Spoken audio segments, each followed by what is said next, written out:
अगर आप ध्यानी हैं, ज्ञानी हैं, भक्ति मार्ग वाले हैं, योग मार्ग वाले हैं, चाहे जिस भी मार्ग के पथिक हो, चाहे जिस धर्म के भी व्यक्ति हो, आज का दिन आपके लिए महत्वपूर्ण होने वाला है। क्योंकि आपको पता चलने वाला है बगैर प्रयास के आपको वो चीज़ मिल जाएगी जो चीज़ आप चाहते हो।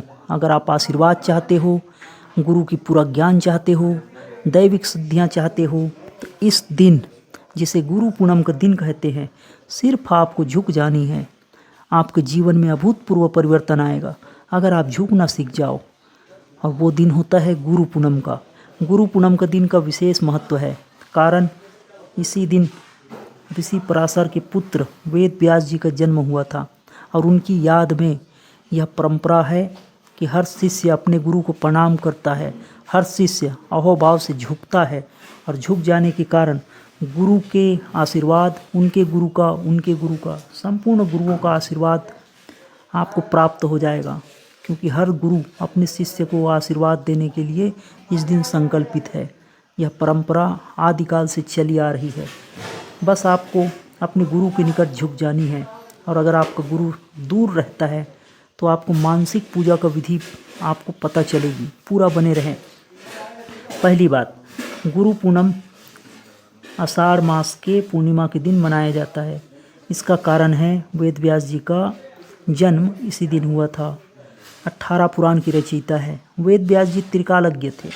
उन्हें पता था कि कलयुग में लोग हठ योग का पालन नहीं कर पाएंगे, संसारिक समस्याओं में उलझे रहेंगे, सिर्फ भोग विलास में लिप्त हो जाएंगे। तो उन लोगों के लिए वेद व्यास जी ने वेद को 4 खंडों में विभाजित किया और अपना आशीर्वाद भी बनाए रखा कि सारे लोग ज्ञान को प्राप्त कर सके। तो उनके याद में गुरु पूनम मनाई जाती है। और उस खास बात कि ये परंपरा आदिकाल से है। सारे गुरुओं का आशीर्वाद इस दिन प्राप्त होता है। तो जिस भी साधक को बगैर प्रयास के, बगैर मेहनत का अगर पाना चाहे गुरु के ज्ञान को, तो इस दिन सिर्फ झुक जाना चाहिए। आपका गुरु दूर है तो मानसिक पूजन सीख लें।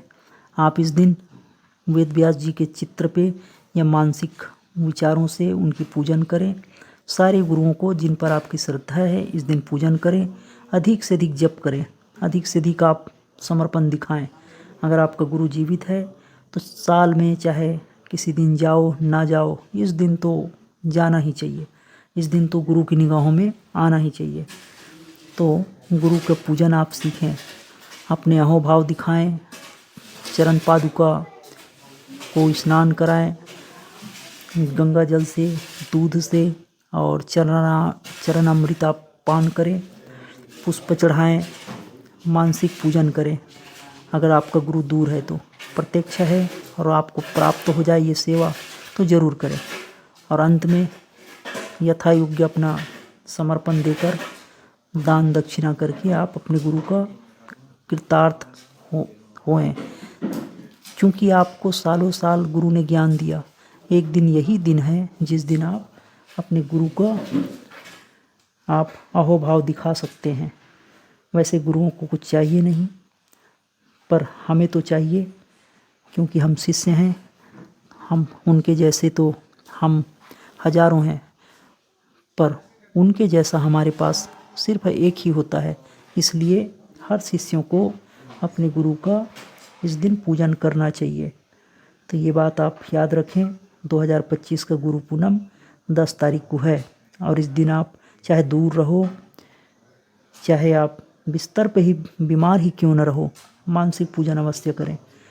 और अगर आप उनके स्थान पे जा सको तो बेहतर है आप जाकर उनकी पूजन करें। तो गुरु पूजन विधि मैंने आपको बताया, महत्व बताया, और हर साधकों के लिए महत्वपूर्ण दिन है। परमात्मा से प्रार्थना करता हूँ कि आपका मन भक्ति, शांति, आनंद, प्रेम को प्राप्त करे। आपका गुरु का प्रेम आपके ऊपर उतरे। आप अपने गुरु का पूजन अवश्य करें।